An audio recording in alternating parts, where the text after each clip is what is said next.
ओम शांति। अतिथि मुले कार्यक्रम 17 मिठा मिठा बाप दादा चौंदा मीठी मीठी बार बुद्धि के एडे ओडे भटकाने के बजाय घर में बाप की याद करो। परी परी तई बुद्धि की वठी वनो। इन की याद जी यात्रा चइबो आहे। प्रश्न जो बालक सच्चे दिल से बाप की याद करण जी निशानी है। उत्तर सच्चे दिल से याद करण वारे ॿारनि सां कॾहिं कोई विक्रम न थी सघंदो आहे। उन्हनि सां अहिड़ो कोई कर्म न थींदो जंहिंसां बाबा जी ग्लानी थी। उन्हनि जा मैनर्स ॾाढा सुठा हूंदा। ॿियो आहे उहो भोजन ते बि याद में रहंदा। निंड बि समय ते स्वतः खुली वेंदी। उहा ॾाढा सहनशील ॾाढा मिठा हूंदा। बाप सां कोई भी ॻाल्हि छिपाईंदा न। बाबा सां कोई भी ॻाल्हि छिपाईंदा न। ये ॿार सच्चे दिल सां बाप खे याद करण जी निशानी इहा आहे कि वो भोजन ते भी बाप खे याद कंदा। उन्हनि जी निंड भी समय ते स्वतः खुली वेंदी। वो ॾाढा सहनशील ॾाढा मिठा हूंदा। बाप सां कोई भी ॻाल्हि छिपाईंदा न। गीता संत तीर्थ न्यारा आहिनि। ओम शांति। बाप वेही ॿारनि खे सम्झाईंदो आहे। कोई निराकार बाप खे सम्झे, कोई साकार बाप खे सम्झे। बाबा वेही ॿारनि खे सम्झाईंदा आहिनि। कोई निराकार बाप खे सम्झे, कोई साकार बाप खे सम्झे, कोई माता पिता खे सम्झे। इहे माता पिता सम्झाईंदा आहिनि त बि माता अलॻि पिता अलॻि थी वियो न। अगरि निराकार सम्झाए त निराकार अलॻि, साकार सम्झाए त साकार अलॻि, परंतु इहे सम्झाइण वारो बाप आहे न। तव्हां ॿार ई ॼाणंदा आहियो कि जिस्मानी तीर्थ ऐं रूहानी तीर्थ आहिनि। उहा जिस्मानी तीर्थ अधु कलाक कंदा आहिनि। अगरि चईंदा जन जन्मांतर खां इहे हलंदा आहिनि त पोइ ईअं सम्झो कि शुरू खां वठी हली आहिनि, अनादि आहिनि। ईअं त आहे न। इन करे अधु कलाक खां चइबो आहे न। छो जेका भक्ति मार्ग में आत्मा आहिनि हुननि जे लाइ त सृष्टि तॾहिं खां शुरू थी न। त उहे सोचदा आहिनि शुरू खां ई आहे, लेकिन सृष्टि त सत्युग खां शुरू थी। हुन समय त भक्ति हुई न। हाणे बाप अची करे हिन तीर्थनि जो राज सम्झाईंदा आहिनि। मन मना भव अर्थात रूहानी तीर्थ ज़रूर आत्माउनि खे सम्झाईंदा आहिनि ऐं सम्झाइण वारो परम पिता परमात्मा आहे न। ॿियो कोई सम्झाए न सघे। हर हिकु पंहिंजे पंहिंजे धर्म स्थापक जे तीर्थ ते वेंदा आहिनि। इहे बि अधु कलाक जी रस्म रिवाज आहे न। सभु तीर्थ कंदा आहिनि, परंतु उहो कोई के सदगति ॾे न सघे। ख़ुदि ई घड़ी घड़ी तीर्थनि ते वेंदा रहंदा आहिनि। जंहिं गुरु कया आहिनि उहे जंहिं वटि वेंदा आहिनि उहे गुरु बि त घड़ी घड़ी तीर्थ कंदा रहंदा आहिनि। अमरनाथ बद्रीनाथ तरफ़ वेंदा वेंदा वर्ष तीर्थ करण निकिरी वेंदा आहिनि। पोइ चारो धाम कंदा आहिनि। हाणे इहे रूहानी तीर्थ सिर्फ़ु तव्हां ॼाणंदा आहियो। रूहानी सुप्रीम बाप सम्झाईंदा आहिनि ॿार मन मना भव ऐं जिस्मानी तीर्थ आदि सभु छॾो, मूंखे यादि करो। तव्हां सच्चे सच्चे स्वर्ग में हली हलंदव। यात्रा माना अचण ऐं वञण। उहो त हाणे ई थींदो आहे न। सत्युग में यात्रा न थींदी आहे। तव्हां हमेशा जे लाइ स्वर्ग आश्रम में वञी करे वेही रहंदा। हिते त सिर्फ़ु नाम रखी छॾियो अथनि। वास्तव में स्वर्ग आश्रम हिते हूंदो न आहे। स्वर्ग आश्रम हूंदो आहे सत्युग खे चइबो आहे स्वर्ग आश्रम। नर्क खे इहा अक्षर ॾेई न सघो। नर्कवासी नर्क में ई रहंदा आहिनि, स्वर्गवासी स्वर्ग में ई रहंदा न। हिते त जिस्मानी आश्रम में वञी करे पोइ वापसि लौटी ईंदा आहिनि हुतां खां। इहा बेहद जे बाप सम्झाईंदा आहिनि। वास्तव में सचो बेहद जो गुरु हिकु ई आहे न। बेहद जो बाप बि हिकु ई आहे। भले चईंदा आहिनि आगा खां गुरु आहे, परंतु उहो कोई गुरु थोरी असदगति त न ॾींदो आहे न। अगर सदगति दाता हुजे त खुद भी गति सदगति में वञे न, उन्हनि खे गुरु न चईंदासीं। अगर वो ॿियनि जी सदगति करे सके त खुद जी भी गति सदगति करे सके न, ये तो सिर्फ नाम रखी छॾियो अथव। सिख माण्हू चईंदा आहिनि सतगुरु अकाल, वास्तव में सत श्री अकाल हिकु परम पिता परमात्मा ई आहे, जेके सतगुरु भी चइबो आहे। वही सदगति करण वारा आहिनि। इस्लामी बौद्धी या ब्रह्मा आदि न करे सघंदा आहिनि। बस चईंदा आहिनि गुरु ब्रह्मा गुरु विष्णु। हाणे गुरु बर ब्रह्मा खे चयो, बाक़ी गुरु विष्णु गुरु शंकर त थी न सघे। हाणे गुरु ब्रह्मा थी सघंदो आहे, लेकिन गुरु शंकर व गुरु विष्णु न थी सघंदो। गुरु ब्रह्मा नाम आहे जरूर, परंतु ब्रह्मा गुरु खे भी त गुरु हूंदो न। सत श्री अकाल जो त कोई गुरु आहे न, उहो ई सतगुरु आहे न। बाक़ी ॿियो कोई गुरु या फिलोसफर या स्पिरिचुअल नॉलेज ॾियण वारा आहिनि। बाक़ी जो आहिनि उहे फिलोसफर, बाक़ी ॿिया गुरु या फिलोसफर या स्पिरिचुअल नॉलेज ॾियण वारा जेका भी आहिनि उहे सच्चा सतगुरु न आहिनि। सतगुरु न चईंदासीं उन्हनि खे, सिवाय हिक जे ॿियो कंहिंखे भी सतगुरु न चईंदासीं। बौद्ध आदि त पंहिंजी पिछाड़ी सभिनि खे वठी ईंदा आहिनि। उन्हनि खे रज तमो में अचणो ई आहे, उहो कंहिंजी सदगति न करे सघंदा। सदगति दाता हिक जो ई नाम वालो आहे, जेकी पोइ सर्वव्यापी चई सघंदा आहिनि। को गुरु चइण जी दरकार ई न आहे। असां भी गुरु, तव्हां भी गुरु, असां भी शिव, तव्हां भी शिव। इन सां त कोई पेट न भरदो न। बाक़ी हा पवित्र आहे, हिन करे उन्हनि जो मान हूंदो आहे। सदगति न ॾेई सघंदा आहिनि, उहो त हिकु ई आहे न, जेके सचो सचो गुरु चइबो आहे। सदगति दाता त हिकु ई आहे, जेके सचो सचो गुरु चईंदासीं। त बाबा चवनि था गुरु त अनेक प्रकार जा आहिनि। सिखलाइण वारो उस्ताद त हिक खे ई चईंदासीं न, इहे भी उस्ताद आहे न, ब्रह्मा बाबा। माया सां युद्ध करण सिखाईंदा आहिनि असांखे। ब्रह्मा बाबा भी उस्ताद आहिनि, असांखे माया सां युद्ध करण सिखलाईंदा आहिनि। तव्हां ॿारनि खे प्रकारदर्शीपन जी नॉलेज आहे, जंहिंसां तव्हां चक्रवर्ती ठहींदा आहियो। सृष्टि जे चक्कर खे ॼाणण वारा ई चक्रवर्ती राजा ठहींदा न। ड्रामा जे चक्कर खे व कल्पवृक्ष आदि अनादि अंत खे ॼाणण ॻाल्हि हिकु ई आहे न।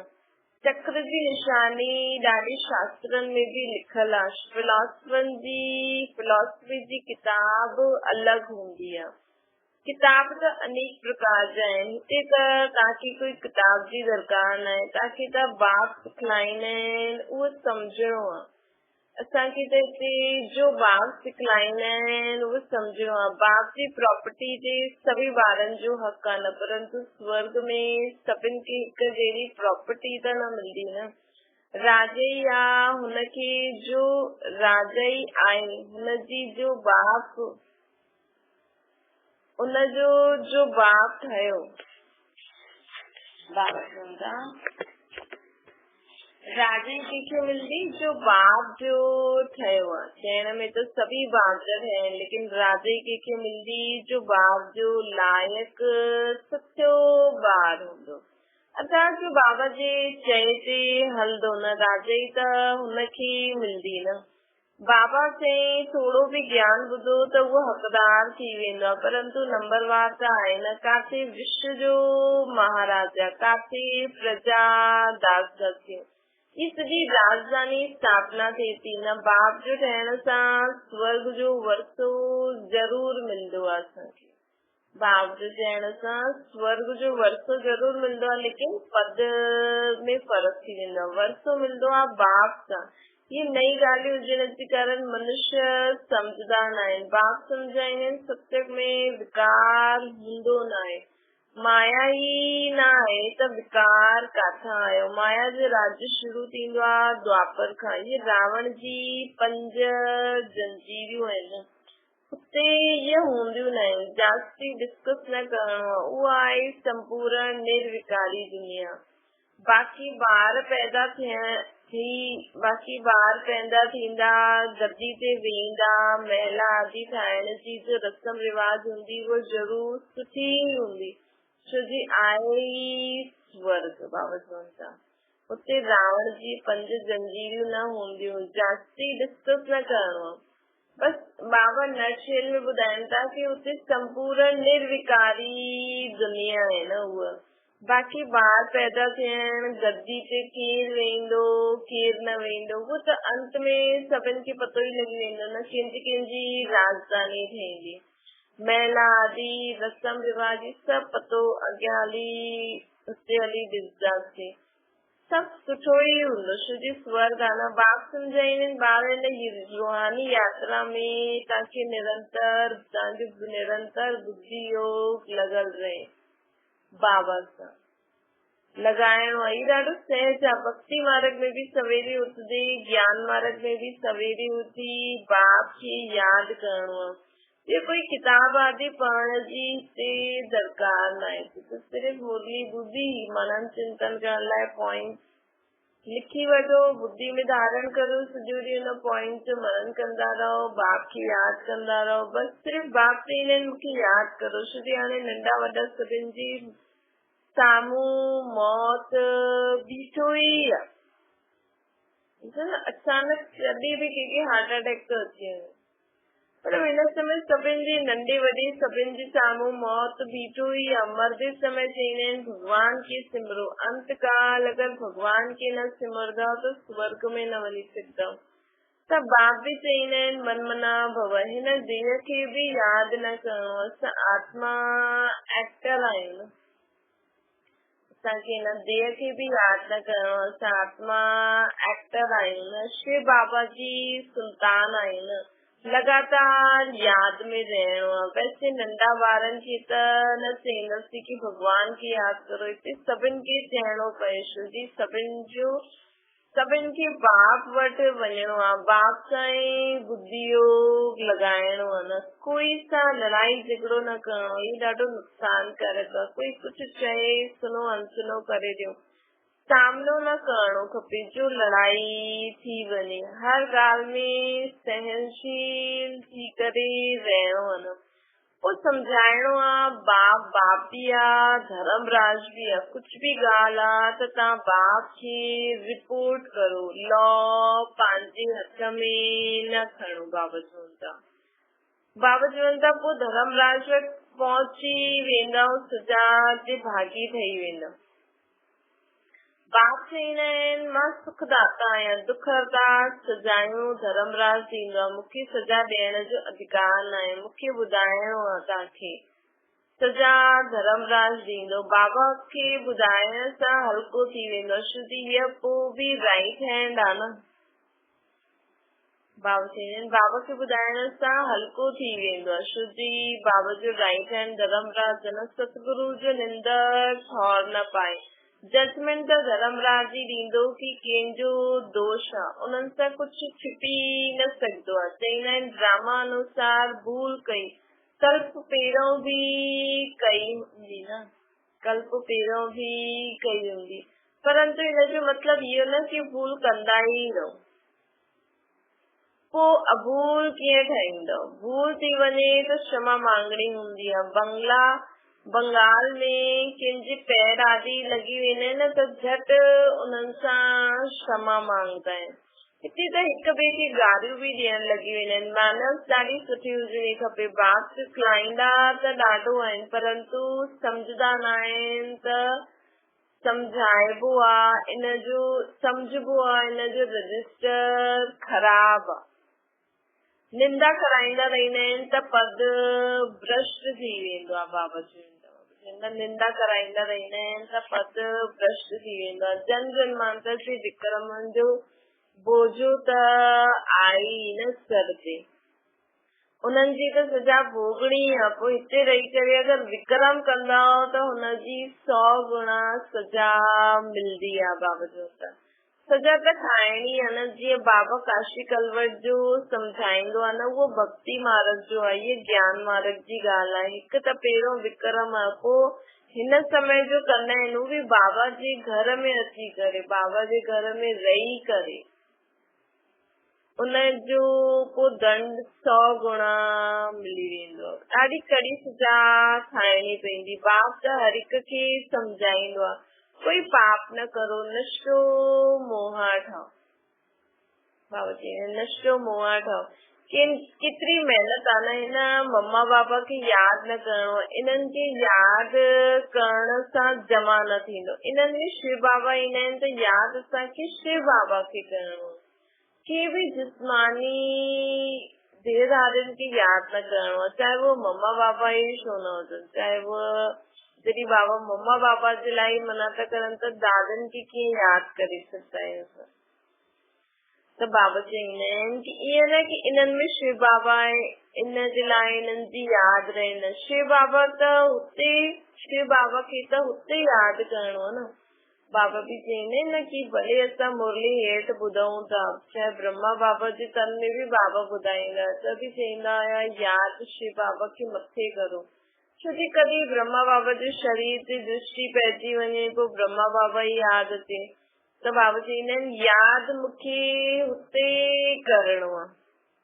शिव बाबा ऐं स्वीट होम खे यादि करणो आहे, जिन मुआफ़िक बुद्धि में यादि रखणो आहे। शिव बाबा हुते रहंदा आहिनि, शिव बाबा अची करे ॿुधाईंदा आहिनि, परंतु असांखे यादि हुते करणो आहे, हिते न करणो आहे। बुद्धि परे वञणी खपे, हिते न हुजणी खपे। शिव बाबा त हली वेंदो न। शिव बाबा त हिन हिक में ई ईंदा आहिनि न, मम्मा में उन्हनि खे ॾिसी न सघूं था। ॼाणदा इहे बाबा जो रथ आहे, परंतु हिन जे चेहरे खे न ॾिसणो आहे। बुद्धि हुते परमधाम में लटकी रहे, बुद्धि हुते परमधाम में लटकी रहे। बाबा चवनि था हिते बुद्धि रहण सां एतिरो मज़ो न ईंदो। ये यादि जी यात्रा आहे न, त हिते बुद्धि लटकी रहंदी त ये यात्रा न थी। यात्रा जी हद तव्हांजी हुते आहे। असांजी यात्रा मथां जी आहे न। ईअं न कि बाबा खे ई ॾिसंदा रहो, छो कि हिननि में शिव आहे, पोइ मथे वञण जी आदत छुटी वेंदी। बाप चवंदा आहिनि मूंखे यादि मथे करो, बुद्धि योग मथे लॻायो। कई बुद्धू सम्झंदा आहिनि कि बाबा खे वेही ॾिसूं। अरे बुद्धि खे स्वीट होम में लॻाइणो न, पंहिंजे घर। शिव बाबा त सदैव रथ में रही न सघे न, हिते अची करे सिर्फ़ सर्विस कंदा आहिनि। सर्विस सवारी वती, सर्विस कई, पोइ उतरी वेंदा आहिनि। बैल ते सदैव सवारी थोड़ी करे सघंदा आहियूं। त बुद्धि हुते रहणी खपे, असांजी बुद्धि हुते रहणी खपे। बाबा ईंदा आहिनि, मुरली हलाए करे हली वेंदा आहिनि, हिननि जी बुद्धि बि हुते रहंदी आहे न। ब्रह्मा बाबा जी बुद्धि भी मथे रहंदी आहे। रास्तो बरोबर पकड़णो खपे, न त घड़ी घड़ी किरी पवंदा आहिनि। ये थोरो ई समय आहे, हिन में शिव बाबा ई न हूंदो त यादि छो कंदासीं। ये थोरो समय, हिन में शिव बाबा ई न हूंदा त यादि छो कंदासीं। ब्रह्मा बाबा में शिव बाबा ई न हूंदा त यादि छो कंदासीं। मुरली त इहे बि ॿुधाए सघंदा आहिनि, इन्हनि में कॾहिं आहे कॾहिं न आहे। कॾहिं रेस्ट वठंदा आहिनि, तव्हां यादि हुते रखो। ॾिसो शिव बाबा चवनि था कि भले मां हिननि में अचां त कॾहिं कॾहिं मतिलबु साकार मुरली में कॾहिं शिव बाबा ॻाल्हाईंदा हुया, कॾहिं ब्रह्मा बाबा ॻाल्हाईंदा हुया। त हीअ जॾहिं शिव बाबा ॻाल्हाइनि था त शिव बाबा हुननि में, बाक़ी समय बाबा पोइ मथे हली वेंदा आहिनि। मुरली त ब्रह्मा बाबा बि ॿुधाए सघंदा आहिनि, हिन में कॾहिं आहे कॾहिं न आहे। त केॾी गहरी ॻाल्हि बाबा असांखे ॿुधाइनि था कि कॾहिं शिव बाबा ब्रह्मा बाबा में अची करे ॻाल्हियूं ॿुधाईंदा हुया, कॾहिं मथे हली वेंदा हुया, कॾहिं रेस्ट वठंदा हुया। तव्हां यादि हुते करो, इन करे असांजो बुद्धि योग सदा मथे लॻल रहे। वो भले बाबा हेठि अची बि ॿुधाए थो, लेकिन असांखे परमधाम जी अनुभूति थींदी, शांति जी, पोइ बुद्धि में धारणा थी वेंदी। कॾहिं कॾहिं बाबा ख़्यालात कंदा आहिनि, ड्रामा अनुसार कल्प पहिरियों अॼु जे ॾींहं जो मुरली हलाई उहो ई वञी करे हलाईंदमि। तां भी थी सकदा है कि कल्प पहिरों बाप सां जेतिरो वरितो वतो ओतिरो ई वठंदा थी न। बाबा चवनि था शिव बाबा जो नाम जरूर वठिणो पए, शिव बाबा जो नाम जरूर वठिणो पए, परंतु अहिड़ा कंहिंखे ईंदो ई न आहे। बाप जरूर यादि ईंदो, बाप जो बि परिचय ॾियणो आहे। ये न सिर्फ इन्हनि खे वेही ॾिसणो आहे। बाबा सम्झाईंदा आहिनि शिव बाबा खे यादि करो न त पाप थी वेंदो। असांखे शिव बाबा खे यादि करणो आहे न त पाप थी वेंदो। निरंतर बाप खे यादि करणो आहे न त विक्रम विनाश न थींदा। ॾाढी वॾी मंजिल आहे। मासी जो घर थोड़ी आई है न, भोजन ते पहिरों यादि कयो पोइ खलास, ईअं ई भोजन खाइण लॻी वियो न। सॼो समय यादि करणो पए, ईअं त महिनत करणी आहे न असांखे, ॿियो छा करणो आहे सॼो ॾींहुं। ईअं थोड़ी ऊंच पद मिली सघंदो आहे। तॾहिं त ॾिठो इते करोड़ों आत्माउनि मां सिर्फ़ 8 रत्न पास विद ऑनर्स थींदा। सिर्फ 8 रत्न पास विद ऑनर्स थींदा। बाबा चवंदा एतिरी करोड़ों आत्माउनि मां मंजिल ॾाढी भारी आहे। विश्व जो मालिक थियणो आहे न, इहे त कंहिंजी बुद्धि में न ईंदो, इन्हनि जी बुद्धि में बि न हुयो। हाणे ख़्याल कबो आहे 84 जन्म कंहिंखे मिलंदा आहिनि। जरूर जो पहिरियों ईंदो आहे उहो ई लक्ष्मी नारायण आहिनि।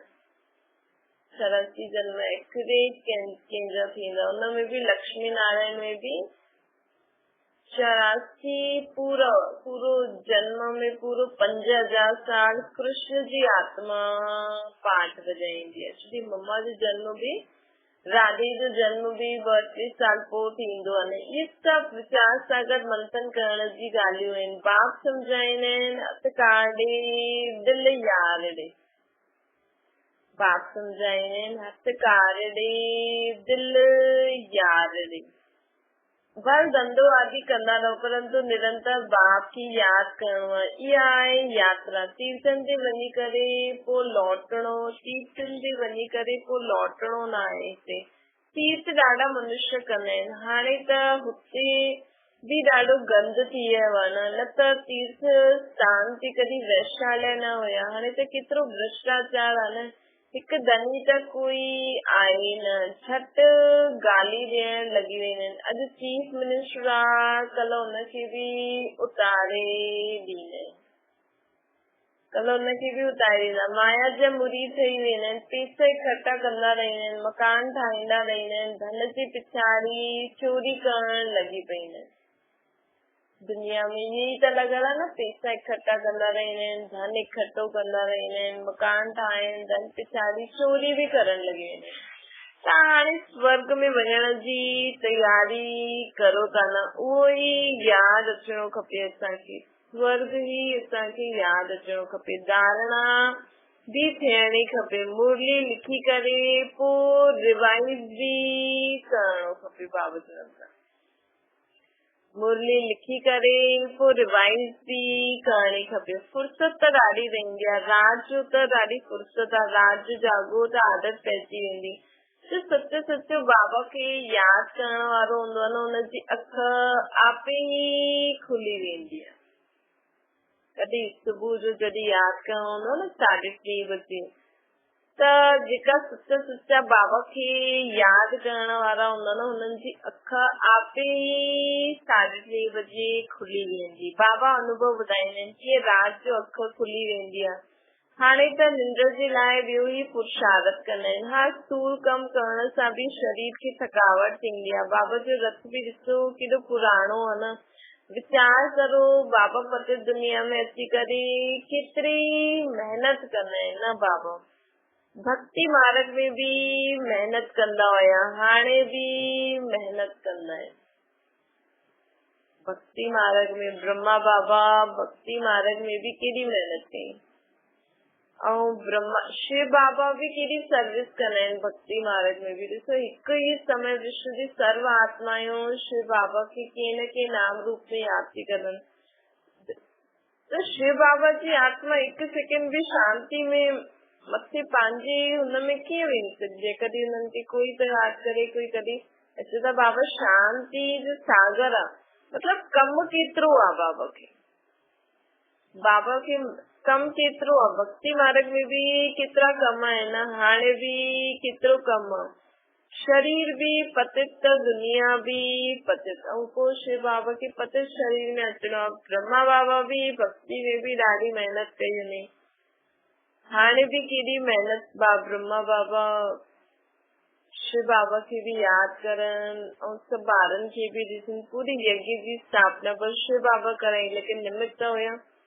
शरीर भी पतित पुराणो, दुनिया भी पतित पुराणी, तो शिव बाबा और ब्रह्मा बाबा ॿिन्हिनि केॾो कम कयो आहे न। बाबा चईंदा आहिनि मां अधु कलाक त ॾाढो आराम कंदो आहियां, कुझु भी ख़्यालात न करणो पवंदो आहे। शिव बाबा चईंदा आहिनि मथे आराम सां वेठो हूंदो आहे।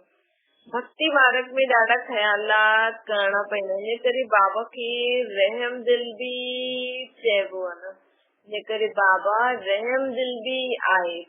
जी भक्ति मार्ग में बाबा जा ॾाढा ख़्यालात हलंदा आहिनि। ॾिसो तव्हांखे हिकु पंहिंजे घर में तव्हांजी केतिरी रचना आहे, चलो केतिरा संबंधी हूंदा, ज्यादा 100-200, तव्हांखे 100-100 जी ख़्यालात हलंदी हूंदी कि छा करो छा न करो। शिव बाबा के तो पूरी विश्व जी आत्मायूं, पूरी प्रकृति, योनियूं, तत्व केड़ा ख़्यालात हलदा हूंदा शिव बाबा जो। त हर हिक जो ध्यान रखणो पवंदो। बाबा चवंदा आहिनि कि प्रकृति भी दुखी थी करे मूंखे सॾु कंदी आहे। Ocean of knowledge, ocean of bless, केतिरी महिमा कंदा आहिनि न मुंहिंजी। उहो ई बाप हाणे असांखे पढ़ाए थो ऐं ॿियो कोई पढ़ाए न सघे। Ocean of knowledge, ocean of bless, Shiv Baba ही असांखे अची करे स्वयं पढ़ाइनि था, ॿियो कोई असांखे हीअं पढ़ाए न सघंदा आहिनि। अच्छा, मीठी मीठी सिकिल जे ॿारनि प्रति माता पिता बाप दादा जो याद प्यार और गुड मॉर्निंग। रूहानी बाप जी सभिनि रूहानी ॿारनि खे नमस्ते। असांजी भी रूहानी माता पिता बाप दादा खे याद प्यार गुड मॉर्निंग और नमस्ते। धारणा जे लाइ मुख्य सार, कंहिंजो भी सामनो न करणो आहे। कोई कुछ चए तो सुनो, अनसुनो करे छॾो। सहनशील ठहिणो आहे। बाबा चवनि था असांखे सहनशील ठहिणो आहे। सतगुरु जी निंदा न कराइणी आहे। कॾहिं भी असां द्वारा अहिड़ो कम न थिए जंहिंसां बाबा जी निंदा थिए कि अरे ये ज्ञान में वञी करे भी अहिड़ा आहिनि। पंहिंजो रजिस्टर ख़राब न करणो आहे। भूल थी वञे त बाप खे ॿुधाए करे क्षमा मांगणी आहे। हुते बाबा खे मथे यादि करण जी आदत विझो। बाबा घड़ी घड़ी चवनि था मूंखे मथे यादि करण जी आदत विझो।